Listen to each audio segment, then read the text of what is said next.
جو رمضان کے ایک ایک لمحے کی جو خیر اور برکت ہے، حضور علیہ السلام اس کے حصول کے لیے اپنے غلاموں کو تیار فرماتے تھے، ترغیب دیتے تھے۔ صبح و شام رمضان میں بیٹھنا، اٹھنا، پڑھنا، سونا، اور رمضان المبارک کی ہر ساعت میں خیر اور برکت کا جو حصول ہوتا تھا اس کو حاصل کرنے کے لیے حضور آقا جان صلی اللہ علیہ وسلم رمضان المبارک سے پہلے ہی ایک ایسا خطبہ استقبال رمضان کے حوالے سے ارشاد فرماتے تھے کہ جس سے صحابہ کرام کی انرجی میں، قوت میں، طاقت میں، شوق میں اتنا اضافہ ہوتا کہ جو ہی طلوع رمضان ہوتا، رمضان المبارک کا چاند طلوع ہوتا، تو اللہ کے پیارے محبوب صلی اللہ تعالی علیہ وسلم کے غلاموں کی راتیں بھی شب بیداریوں میں تبدیل ہو جاتی، سبحان اللہ، اور دن روزے میں مکمل ہوتا، اور پھر یوں ہی نہیں ہوتا تھا کہ ان عبادات کے ساتھ ساتھ اپنے معاملات کو اور معاش کے معاملات کو آپ ترک کر دیتے تھے۔ اتنی گرمیوں اور اتنی سختیوں کے باوجود بھی حضور نے رمضان المبارک میں غزوات بھی فرمائے۔ یہ غزوہ بدر جو ہے یہ بھی تو رمضان المبارک میں ہوا، جس میں اللہ تعالیٰ نے اسلام کو وہ فتح عطا فرمائی، وہ نصرت عطا فرمائی، وہ عزت عطا فرمائی کہ آج بھی وہ اسلام کے ماتھے کا سہرا ہے، اور کفر آج بھی غزوہ بدر میں جو اسلام کو اللہ نے عزت و طاقت اور قوت عطا فرمائی تھی اس سے شرمندہ ہے۔ تو اللہ کے پیارے محبوب صلی اللہ تعالی علیہ وسلم صرف فرما نہیں دیا کرتے تھے بلکہ کر کے بھی دکھایا کرتے تھے۔ تو حضور کے معمولات میں سے یہ معمول بھی تھا کہ حضور کے روزانہ کے کچھ معمولات ہوتے تھے، کچھ ہفتہ وار معمولات ہوتے تھے، کچھ ماہانہ معمولات ہوتے تھے جو آپ نے مہینے کے بعد بجا لانا ہوتے تھے، اور کچھ سال کے معمولات ہوتے تھے۔ یعنی جب سال ہوتا تو آپ نے ایک عمل کیا ہوتا، تو جب سال کے بعد وہی دن آتا تو حضور وہی معمول دوبارہ اس سال کے بعد جو آپ نے شروع کیا ہوتا تھا وہ اس کو پورا کیا کرتے تھے۔ سورہ رات میں ایک آیت مبارکہ ہے، اللہ تعالیٰ ارشاد فرماتا ہے سلام علیکم بما صبرتم فنعم عقبی الدار۔ اس آیت مبارکہ کا شان نزول یہ ہے کہ حضور علیہ السلام جب غزوہ احد میں شہدائے احد کو وہاں تجہیز و تکفین فرما کر کے مدینہ پاک تشریف لائے، تو جب آپ کے چچا سیدنا امیر حمزہ سید الشہداء رضی اللہ تعالی عنہ، آپ اور آپ کے جتنے رفقا احد میں شہید ہوئے تھے، آپ نے تجہیز و تکفین کے بعد جب سال مکمل ہوا تو پھر حضور مسجد نبوی سے اپنے غلاموں کو لے کر وہاں مزارات پر تشریف لے کے گئے، اور وہاں مزارات پر ان کو سلام بھی پیش کیا اور ان کے لیے دعا بھی کی۔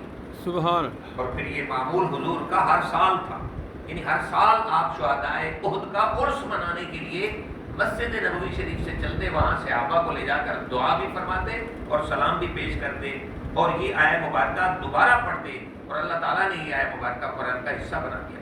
سلام علیکم بما صبرتم فنعم عقبی الدار۔ سلام ہو اے اللہ کے نام پر جان دینے والے خوش نصیبو، اس وجہ سے کہ تم نے اپنی رب کی بارگاہ میں جانیں دے کر صبر کیا اور شہادت کو قبول کر لیا تھا۔ اللہ کا رسول تمہیں سلام دینے آیا، اور پھر اللہ کے پیارے محبوب صلی اللہ علیہ وسلم کے لیے معمول تھا۔ اور پھر حضور کے وصال مبارک کے بعد آپ کے جانشین اول سیدنا صدیق اکبر رضی اللہ تعالی عنہ نے بھی حضور کا وہ معمول جاری رکھا، سال کے بعد جاتے، دعا کرتے، شہدائے بدر میں جا کر کے سلام پیش کرتے۔ پھر سیدنا عمر فاروق رضی اللہ تعالی عنہ نے بھی اپنے دور خلافت میں ہر سال آقا کی وہ سنت زندہ رکھی۔ پھر سیدنا عثمان غنی رضی اللہ تعالی عنہ نے اپنے زمانہ خلافت میں یہ سنت جاری رکھی۔ تو گویا یہی آقا کے معمولات ہیں جو اللہ کے نیک بندوں کے اور اللہ کے محبوب بندوں کے وصال کے بعد جب سال ہوتا ہے تو وہاں دعائیں ہوتی ہیں اور آسین ہوتی ہیں۔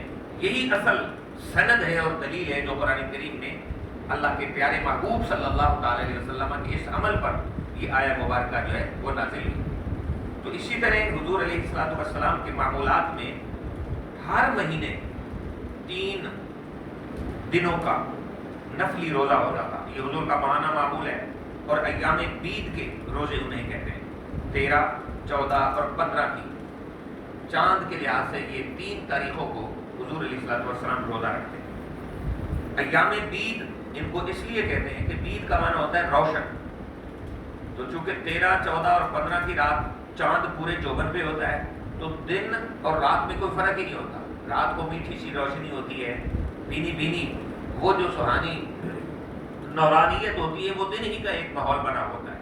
تو ان 3 دنوں کو ایام بید اس روشنی کی وجہ سے کہہ کے حضور نے اپنے معمول میں داخل کر دیا۔ 13 کا بھی روزہ رکھتے، 14 کا بھی رکھتے اور 15 کا بھی رکھتے۔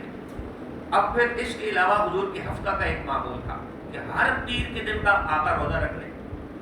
ایک ہفتے میں جب پیر کا دن آتا تو صحابہ نے استفسار کیا، یا رسول اللہ صلی اللہ تعالیٰ علیہ وسلم، آپ ہر پیر کا دن جب آتا ہے تو روزہ رکھتے ہیں، اس کا سبب اور وجہ کیا ہے؟ پھر حضور علیہ السلام نے فرمایا، ولدت فیہ، اس لیے کہ میں اس دن پیدا ہوا تھا، اللہ کا شکر بجا لانے کے لیے روزہ رکھتا ہوں۔ سبحان اللہ۔ آپ اپنے میلاد کے لیے ہر ہفتے اپنے رب کی بارگاہ میں شکر روزہ رکھ کر ادا کیا کرتے تھے۔ حضور کا ہفتہ کا معمول تھا اور کبھی نہیں چھوڑا۔